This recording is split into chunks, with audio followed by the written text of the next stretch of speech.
Are you preparing for a government shutdown? Should our audience be doing the same? Well, we don't know. The vote has been rescheduled several times. Now it looks like it's going to come tomorrow.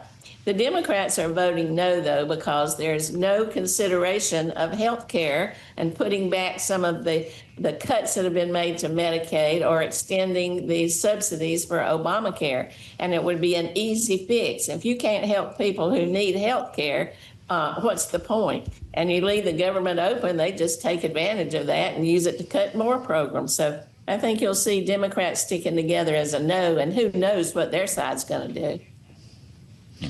Congresswoman, the CBO came out this morning and said that the extension of those subsidies would cost about $360 billion. Is that a number that everyone remembers when the debt ceiling comes back into question? Well, I'm sure it'll be bandied around, but it may be some different number by then. You know, you've got very selective use of statistics, and what they use today may not be what they use tomorrow.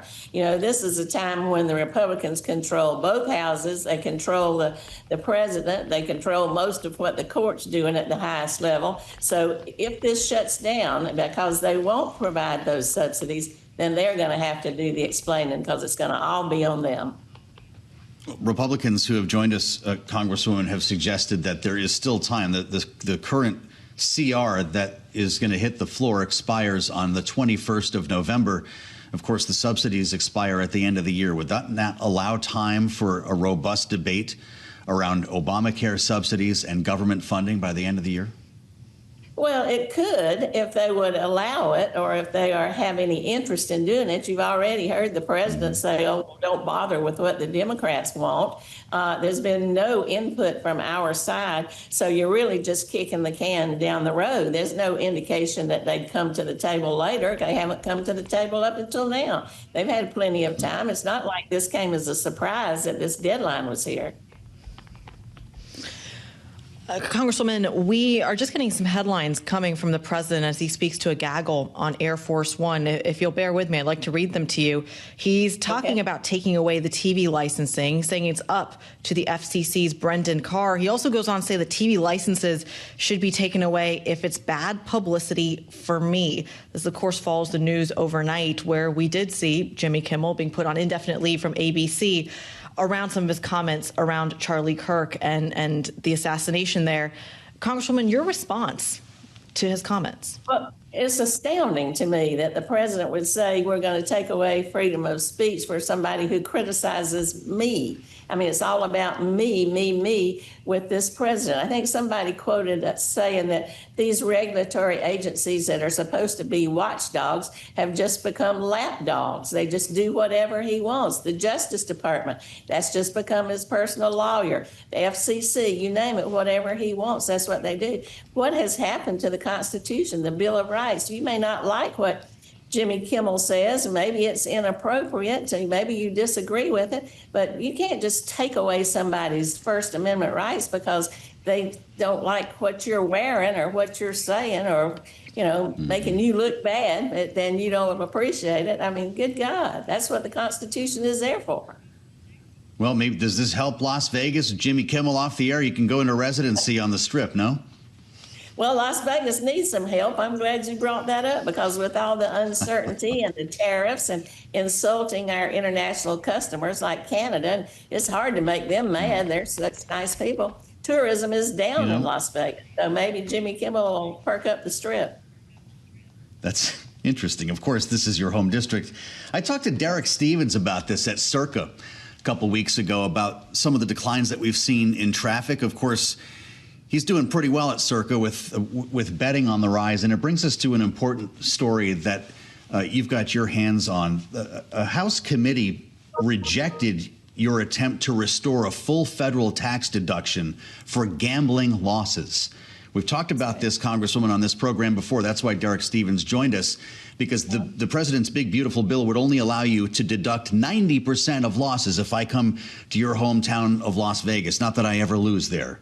You tried to get it attached to the NDAA, and it didn't work out that way. And when I talked to Derek Stevens about this at Circa, he made clear he was talking to you, Congresswoman, and your colleagues in the Nevada delegation in hopes to fix this. I want you to listen to what he said. Listen. It's going to take people that bet frequently, some of the large bettors, some of the professional bettors, and even just some of the larger recreational bettors, and you're basically forcing them to no longer bet legally. The only ones that win out of this deal are the illegal bookmakers. Every state loses in this deal. Every state and every legalized sports book, as well as the U.S. consumer. I don't know how worried they are about this up in the pools at Stadium Swim, Congresswoman, but do you have a plan B?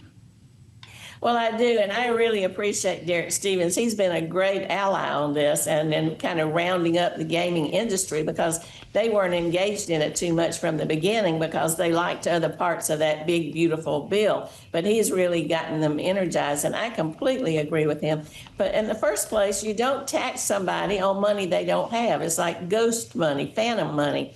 You know, you're paying taxes on $100,000 and you've really only got 90. You know, that doesn't make any sense. And so we've got to restore that full deduction.